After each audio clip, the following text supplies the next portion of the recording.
Assalamualaikum warahmatullahi wabarakatuh. Perkenalkan, nama saya Faismi Kusniatun Nadilia. Bisa dipanggil Ismi, Mimi, atau Faismi. Saya dari kelas D PGSD 2025. NIM saya 25040114018. Saya akan menceritakan tentang jejak malapetaka tak berujung. Di desa Pusaka, tempat anak-anak tumbuh dengan aroma lumpur sungai yang khas, ketenangan hanyalah ilusi.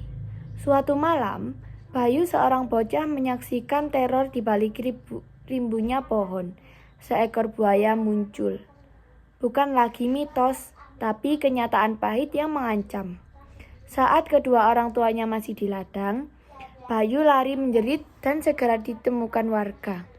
Kepanikan berganti kehati-hatian ketika warga menyadari bahwa buaya itu tidak hanya satu. Setelah orang tua Bayu kembali dari ladang, orang tua tersebut menyesali kelalaiannya mereka. Ketakutan komunitas melahirkan keputusan ekstrim, menutup total akses menuju sungai. Mereka kehilangan sumber air, tempat mencuci, dan arena bermain. Perbincangan hangat tentang buaya berubah menjadi perdebatan sengit tentang masa depan. Akhirnya, warga memutuskan mengungsi ke desa tetangga yang lebih aman. Mereka pergi membawa serta rasa bersalah karena meninggalkan sungai warisan leluhur. Di tempat pengungsian baru, masalah lama berganti wujud. Karena sungai telah ditutup, anak-anak mencari hiburan baru di arena ladang terbuka. Ladang itu, ironisnya, ternyata adalah sarang ular-ular mematikan. Tragedi tak terhindarkan terjadi ketika seorang anak dipatuk kakinya oleh ular berbisa.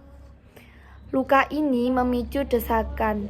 Warga mengadu kepada kepala desa setempat berharap solusi. Namun, kepala desa itu hanya bisa menawarkan solusi yang sudah mereka kenal. Pindah lagi ke desa lain. Pilihan pahit itu akhirnya diterima oleh warga dan mereka bergerak menuju desa lain. Setelah pindah, mereka juga mengalami kesulitan tentang air kembali muncul. Mereka mendapati sumber air sudah tercemar parah. Air tergenang di mana-mana. Bencana kesehatan pun datang. Wabah demam berdarah menyebar cepat, memenuhi puskesmas. Warga berinisiatif membangun saringan air sederhana sambil menggalang dana untuk membuang PDAM. Saat itulah bisikan-bisikan mulai muncul. Membangun musibah-musibah ini. Ini karma, kata para tetua. Kita meninggalkan warisan leluhur, arwah nenek moyang tidak rela. Itu kata mereka. Keyakinan mistis ini diperkuat oleh serangkaian malapetaka yang tak henti. Rasa takut terhadap arwah lebih menekan daripada buaya dan ular. Dalam waktu singkat, mereka sepakat satu-satunya jalan keluar adalah pindah ke desa tempat yang jauh dari semua warisan itu, yaitu kota besar. Di kota besar, mereka mencari kehidupan yang lebih damai. Namun, kedamaian itu berumur pendek. Wabah virus COVID-19 melanda. Pemerintah menghimbau untuk tetap di rumah, tetapi virus itu tetap menyebar. Dampaknya brutal. Lapangan pekerjaan sulit ditemukan dan tingkat pengangguran melonjak drastis, menghancurkan ekonomi yang baru mereka bangun. Pemerintah kota berupaya keras mendorong peluang pekerjaan daring atau online. Warga desa Pusaka yang sudah terbiasa beradaptasi dengan cepat merespon. Mereka mulai menjual kerajinan, produk olahan kerang, dan keahlian digital. Perlahan mulihlah ekonomi mereka dari rumah. 2 tahun berlalu, kota itu bangkit. Sekolah rakyat dibangun dan lapangan pekerjaan meluas, termasuk di wilayah pesisir melalui pengolahan kerang. Ketika hidup mulai stabil, alam kembali menguji. Sebuah bencana alam tak terduga, yaitu tsunami, dan letusan gunung berapi secara bersamaan menghantam wilayah pesisir.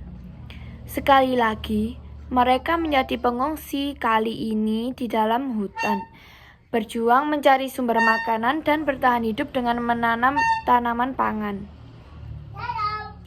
Tak betah dalam isolasi hutan, mereka mengambil keputusan yang paling mengejutkan, kembali ke desa Pusaka. Desa itu telah berubah, diubah menjadi kebun binatang, seolah ironinya yang buka peluang pekerjaan dan penghasilan baru. Namun, Pusaka belum selesai dengan siklus penderitaan mereka. Tak lama setelah kembali, desa itu dilanda perang besar, merenggut banyak nyawa. Para penyintas yang lelah akhirnya pindah ke desa tetangga terakhir. Di desa terakhir ini, mereka tak bertemu buaya atau ular, melainkan masalah sosial. 2 urban legend setempat, Ali dan Raffi, yang terkenal suka membuat onar dan mengganggu ketentraman. Setelah melalui begitu banyak bencana, kesabaran warga habis. Mereka merencanakan dan membuat perangkap mematikan untuk mengakhiri gangguan Ali dan Raffi. Saat perangkap itu hampir berhasil, tertangkaplah kebenaran yang menyambung kebenaran kekacauan ini. Ali dan Raffi hanyalah poin.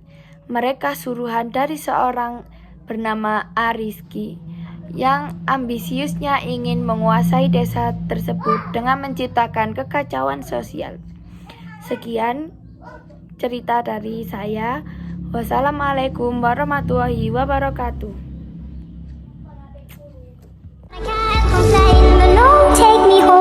Take me home.